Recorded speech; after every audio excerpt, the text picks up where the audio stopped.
আমি যখন মানসিকভাবে ভেঙে পড়ি বা আমার খুব মন খারাপ থাকে তখন শুধু আমি আল্লাহ পাকের উপর ভরসা করি আর নামাজ কালাম পড়ি যাতে আল্লাহ পাক আমার মনটা ভালো করে দেয়। কারণ আমি জানি মানুষ তো উসুলাই মাত্র, কিন্তু আল্লাহ আল্লাহ হচ্ছে আমার অন্তর্যামী অন্তর্স্বামী।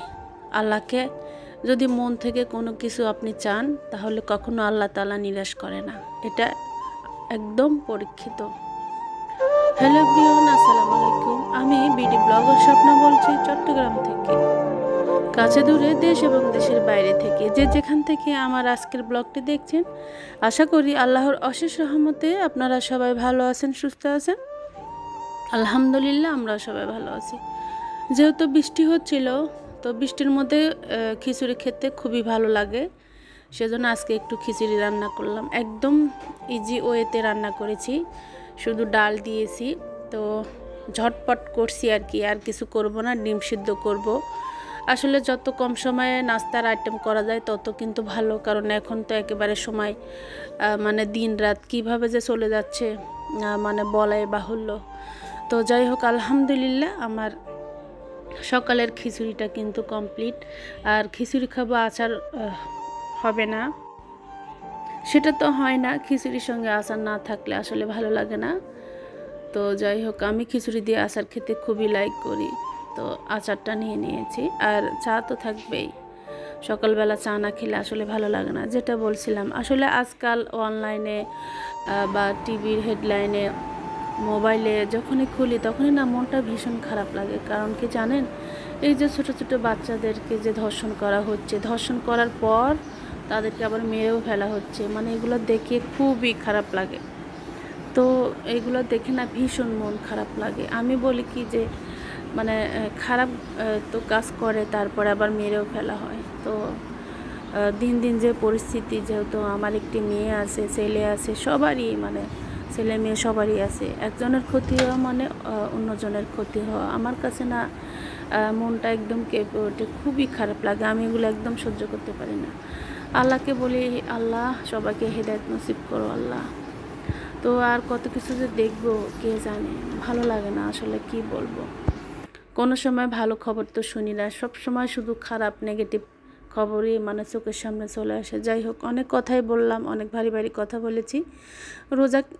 ঈদ কিন্তু একেবারে নিকটে, বেশি দেরি নাই। আমি কিন্তু একদিনে তো আর সব কাজ হবে না। আমি কিন্তু এই যে অল্প অল্প করে একটু বুদ্ধি খাটিয়ে সংসারে কাজ করে নিচ্ছি, যেহেতু আমার হেল্পিং হ্যান্ড নেই, নিজের কাজ নিজে করতে হয়। এই যে আমার মেয়ের রুমে না রাস্তার পাশে হওয়াতে অনেক ধুলোবালু হয়, প্রত্যেক দিন মুছলে ভালো থাকে। আসলে কি বলবো, মাঝে মধ্যে একেবারে হিমশিম খেয়ে যায়, এত কাজ এত প্যারা কি আর করার। যাই হোক, আমি কথায় কথায় যে জানালার মানে পরিষ্কার করে নিয়েছি ন্যাকড়া দিয়ে। তো আর এই যে যেহেতু এই গাছটি ঘরের মধ্যে থাকে, স্প্রে করে দিলাম, একটু গাছের গোড়াতে পানি দিয়ে দিলাম। আর আমি যে বেশ কিছুদিন আগে পর্দা নিয়েছিলাম, আসলে এগুলো নিয়েছিলাম মেয়ের রুমের জন্য। এই পর্দাগুলো যেহেতু ফুল ফুল থাকাতে না ভীষণ ভালো লেগেছে আমার কাছে, তাই আমি আমার মেয়ের রুমটি মেয়ের কালার এবং পছন্দ মতো সাজিয়ে নিয়েছি। আর এই যে এই ওয়ারড্রোবের উপরে একটি মানে নতুন করে কাপড় বিছিয়ে দিয়েছি। যে সমস্ত জিনিসগুলো ময়লা হয়েছিল সব কিন্তু আমি পরিবর্তন করেছি। যেখানে সব অফ ক্যামেরাতে আমি মানে ক্লিন করেছি, ভীষণ ময়লা হয়েছিল। আসলে এগুলো দেখাতে গেলে ভিডিওটি অনেক বড় হয়ে যাবে, তো আস্তে আস্তে মানে কি বলবো, এগুলো করতে অনেক সময় লাগে। ভিডিওর মধ্যে মানে অল্প সময় মনে হয় যে কোনো কিছু না, কিন্তু এর পিছনে যে কত মানে পরিশ্রম থাকে, যারা আমরা এই লাইনে কাজ করি তারা আসলে জানি। তাই বলছি, প্লিজ সবাই শুরু থেকে শেষ পর্যন্ত দেখবেন, আর লাইক কমেন্ট শেয়ার অবশ্যই করবেন। সাবস্ক্রাইব করে পাশে যে অল অপশনটি আছে সেটা কিন্তু ক্লিক করতে ভুলবেন না, এতে করে আমি নতুন কোনো ভিডিও দিলে ভিডিওর নোটিফিকেশন আপনার সঙ্গে সঙ্গে পেয়ে যাবেন। আর অলরেডি এই কাজটি যারা করে দিয়েছেন তাদেরকে জানাই অসংখ্য ধন্যবাদ। পেজটি ফলো দিয়ে দিবেন, যারা ফলো দিবেন অবশ্যই আমি আপনাদের সবাইকে ফলো দিব। তো যাই হোক, আমি কিন্তু সুন্দর করে মানে ডিপ ক্লিন করে এই যে আমার মেয়ের রুমটি আবার অন্যভাবে গুছিয়েছি। এই যে এই স্ট্যান্ডের মধ্যে মাঝে মধ্যে একটু যে আমার মেয়ের ব্যাগ প্রয়োজনীয় বা আমার ব্যাগও থাকে, এটা খুবই দরকারি একটা স্ট্যান্ড। তো তো আর এই যে পর্দাগুলো দেওয়াতে আমার মনে হয় ঘরের রুমটা একেবারে চেঞ্জ হয়ে গিয়েছে। ঘরের মধ্যে আসলে কিছু আর্টিফিশিয়াল ফুল বা রিয়েল প্লান্ট বা পর্দা বা বেড চাদর এগুলো থাকলে আমার মনে হয় রুমটা অনেক সুন্দর লাগে। আমার নিজের ক্ষেত্রে মনে হয় যে বেশি দামি কিছু লাগে না, যা কিছু আছে তাই দিয়ে কিন্তু আপনি আপনার রুমটা মনের মতো করে সাজাতে পারেন। আর আমি দেখলাম, আমি যখন রুমের ভিডিও দিই তখন আপনারা সবাই সুন্দর করে দেখেন, বাকি ভিডিও তত দেখতে চান না। তো যাই হোক, মাঝখানে আমি একটি আর্টিফিশিয়াল লতা দিয়েছি, আর এটি ওর টেবিলে যে সমস্ত বই পড়ালেখা করে সেগুলো দিয়েছি, আর একটি ছোট্ট একটি ম্যাট বিছিয়ে দিয়েছি আমি। এটাও যে কলম বা মাঝে মধ্যে ময়লা হয় সেই কারণে দিয়ে দেওয়া, এতে করে কলমের কালি কিন্তু উপরে মানে লাগে, টেবিলে আর লাগে না। ছোট্ট একটি মোড়া আছে, মাঝে মধ্যে বসে আমি কিন্তু এটা সেটা খাওয়া হয় বা কোনো কাজ করা হয়। আর যে বেড চাদর আমি মানে আগের যেটা ছিল সেটাই দিয়ে দিয়েছি। আর এই যে পাশে যে একটি মানে ছোট্ট টি টেবিল আছে, ওটার মধ্যে কাপড়টা নতুন করে বিছিয়ে দিয়েছি।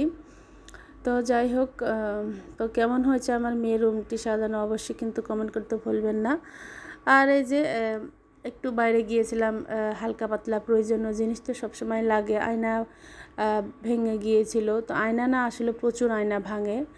তো এই আয়নাটি নিলাম, আসলে অনেক আয়না দেখলাম, মনের মতো পেলাম না। বিচে যখন গিয়েছিলাম আয়না কিন্তু দেখেছিলাম, ওই যে ভুলে গিয়েছিলাম নিব করে, মানে বাসে এসে মনে হয়েছে ওখানে ঝিনুকের আয়না অনেক সুন্দর। তো কি আর করা, পরবর্তীতে কোনো এক সময় গেলে তো নিয়ে নিব আমি। আর এই যে পর্দা, এখন কিন্তু পর্দার প্রতি আমি কিন্তু একটু মানে বেশি মানে ঝুঁকে পড়ছি। যেহেতু ঈদ উপলক্ষে আমার কাছে মনে হয় ঘর সাজানোর ক্ষেত্রে পর্দা খুবই দরকার। আমার দরকার ছিল যে মানে মানে আপনি যদি এক সেট ওয়াশ করেন তাহলে কিন্তু আরেকটি লাগে। তো যাই হোক, কেনাকাটার তো শেষ নেই, আর সংসারের প্রয়োজনেরও কোনো শেষ নেই। তো যেগুলো প্রয়োজন সেগুলোই নেই, অপচয় কোনো কিছুই করি না। কারণ অপচয় করে যে জিনিস আমি ব্যবহার করব না, আমার মনে হয় না সে জিনিস আর কেনার দরকার। এগুলো হিসাব দিতে হবে, যত বেশি আপনি নিবেন সব জিনিসের কিন্তু হিসাব আছে। আমার মনে হয় জিনিস যেগুলো আছে যদি আপনি ব্যবহার করেন তাহলে তো ভালোই, না করলে কিন্তু হয়তো কাউকে দিয়ে দিতে পারেন, আপনার মানে রিলেটেড কাউকে, বা আপনারা এই জিনিসগুলো দিয়ে তার কোনো কাজে আসলো। আর যদি বাসার মধ্যে আপনি এমনি এমনি রেখে দেন বা ব্যবহার না করেন তাহলে কিন্তু এটার জন্য আপনি নিজেই দায়ী থাকবেন। তো যাই হোক, এই যে আমার বরমশাই কিছু মানে দরকারি জিনিস এনেছিল, যেমন বিস্কিট, লুডুস, কথায় কথায় সমস্ত কাজ কিন্তু করলাম। কাজ তো আর বসে থাকে না, কাজ তো কি বলবো, প্রত্যেক দিন কাজ করতে হয়। আমাকে কেউ ভালোবাসুক বা না বাসুক, আমার কাজ কিন্তু আমাকে ভীষণভাবে ভালোবাসে, জানেন কারণ কারণ একটি দিন যদি কাজ না করি তাহলে মনে হয় না পেটের মধ্যে ভাত হজম হবে বা ভাত যাবে। যাই হোক, নিজের সংসারে কাজকর্ম নিজেই করতে হয়, ভালোবেসেই করি।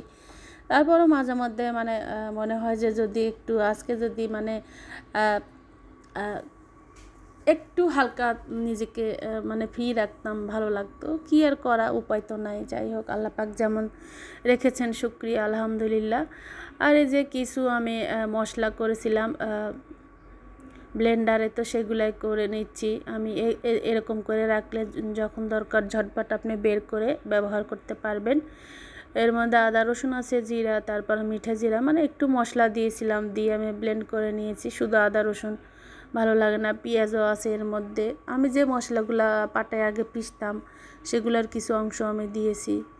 তো আর যে কিছু ফ্রুট এনেছিল সেগুলো আমি একটু যে অর্গানাইজ করে রাখছি। ফ্রুট আসলে আজকে আমি আর যেহেতু রাতের বেলা এনেছিল আর ওয়াশ করিনি, খাওয়ার আগে ভালোভাবে ওয়াশ করে রাখবো। মাঝে মধ্যে আসলে কি বলবো, মানে কোনো কাজ, মানে এত কাজ কি বলবো, আমার হাজব্যান্ড না মানে যখন যা মাথায় আসে, চোখের সামনে যেটা দেখে সেটাই নিয়ে আসে, ওটাও একটা কাজ না বলেন তো আমার আপুরা? ওটাও তো আমার নিজেকে করতে হয়। অনেক সময় হয় কি, আমার দুপুরে রান্নাবান্না করছে, ও অন্য মানে কতগুলো জিনিস মানে এনেছে, তো সেগুলো তো আমাকে করতে হবে। আর আমার এমন একটি অভ্যাস যে জায়গার জেরে যদি আমি জায়গায় না রাখি, যতক্ষণ না রাখবো, যতক্ষণ না গোছাবো, ততক্ষণ না আমার কাছে একেবারে ভালো লাগে না, মনে হয় পুরো রুম এলোমেলো হয়ে থাকে। তো এটা আসলে আমার একটা অভ্যাস, কি বলবো। তো যখন গুছাই তখন না খুবই ভালো লাগে। আর এলোমেলো দেখলে আমার মাথাটা গরম হয়ে যায়, আর মানে কি বলবো, ভালোই লাগে না। আর যখন গুছাই ক্লিন করি মনটা ফুরফুরা, যেদিকে তাকায় সুন্দর গোছানো পরিপাটি সংসার, কি বলবো, যে আসে সেও বলে অনেক সুন্দর লাগছে, নিজের কাছেও না অনেক ভালো লাগে। তো যাই হোক, যদিও অনেক কষ্ট হলে মানে অনেক পরে, কিন্তু ভালোই লাগে। কথায় কথায় ছোটো মাছের চচ্চড়ি করব, হাতে মেখে, ভীষণ মজার, সাগরের ছোটো ছোটো মাছ। তো এর মধ্যে আমি আলু, তারপরে যে একটু হালকা বগুলি, তারপর বগুলের মধ্যে প্রচুর আয়রন, কলা আপনারা কি বলেন জানি না, এখানে বগুলি বলে, আর আমাদের ওখানে তো অন্য একটা বলে। তো আমি এখানে যে একটু ধনিয়া গুঁড়া, জিরে গুঁড়া, মরিচ গুঁড়া, হলুদ গুঁড়া, আদা রসুন বাটা, মানে যে এই মশলাটা আমি সবসময় ব্যবহার করে ওটা দিলাম। আর আমি এর মধ্যে বেশি করে সরিষার তেল দেবো। হাতে মাখা তরকারির মধ্যে তেলটা একটু বেশি দিতে হয়, এতে করে ভালো লাগে। যদি কম হয় তাহলে কিন্তু ঝাল বা এক ধরনের গন্ধ লাগবে, ভালো লাগে না। এটা আমার আম্মুর কাছ থেকে শেখা। আর এই মাছগুলো ভীষণ নরম, কিন্তু খেতে খুবই সুস্বাদু। তো আলতোভাবে আমি মেখে নিচ্ছি, মেখে হালকা পানি দেব, বেশি পানি দিব না, চচ্চড়ি যেহেতু করব। ভীষণ মজা হয়েছিল। এই রেসিপিটা মুখে লেগে আছে, বাসায় আপনারা এভাবে ট্রাই করে দেখবেন। আর আমি না বগুলে দিয়েছিলাম, বগুলে দিয়ে দেখবেন, ভীষণ মজা লাগে। তো আলহামদুলিল্লাহ, সব কিছুর জন্যই ভিডিওর মধ্যে অনেক ভুল ত্রুটি হয়, প্লিজ আপনারা ক্ষমা সুন্দর চোখে দেখবেন। তো কেমন ভিডিও দিলে আপনাদের কাছে ভালো লাগে চাইলে কমেন্ট করতে পারেন। আপনাদের এত সুন্দর সুন্দর কমেন্ট, কি বলবো, এগুলো দেখে না আমি আরেকটি কন্টেন্ট বানাতে সাহস পাই, না হলে ভালো লাগে না। তো যাই হোক, ভিউ একেবারে কম, মনটা ভেঙে যায়। তো প্লিজ আপনাদের কাছে রিকোয়েস্ট থাকবে, একটি লাইক দিয়ে ভিডিওটি কন্টিনিউ করবেন, পুরো ভিডিওটি দেখবেন, ভালো লাগলে অবশ্যই সাবস্ক্রাইব করবেন। আর এখন আমি যে লাচ্চার লাড়ু বানাবো বা লাড্ডু, তো এর মধ্যে আমি একটু কালার দিয়েছিলাম, তারপর ওই যে একটু ঘির মধ্যে চিনি দিয়েছি, চিনিটাকে জাল দিয়েছি, আর মশলা দিয়েছিলাম এলাচি, তারপর দারচিনি, ফ্লেভারের জন্য ঘি দিবেন অবশ্যই। আর এই যে কনডেন্স মিল্ক দিব, আমি নারকেল দিয়েছিলাম, দিয়ে ভালো করে যে এটাকে আমি হালকা গরম পানি দিব, যেহেতু মানে এটাকে লাড্ডু আকারে শেপ দিতে হবে সেই জন্য। তো এখনও আমি হাতে ঘি মেখে এটাকে সুন্দর করে আমি গোল আকৃতি করে নিব।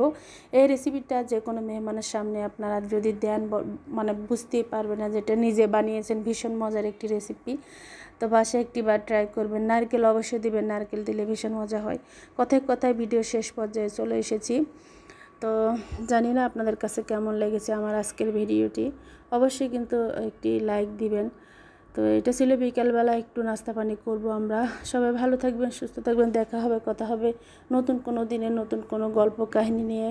আমার জন্য সবাই দোয়া করবেন। সবার প্রতি রইল অনেক অনেক ভালোবাসা এবং অনেক অনেক দোয়া। আজকের মতো এ পর্যন্ত। Thank you for watching. Tata, আল্লাহ হাফেজ।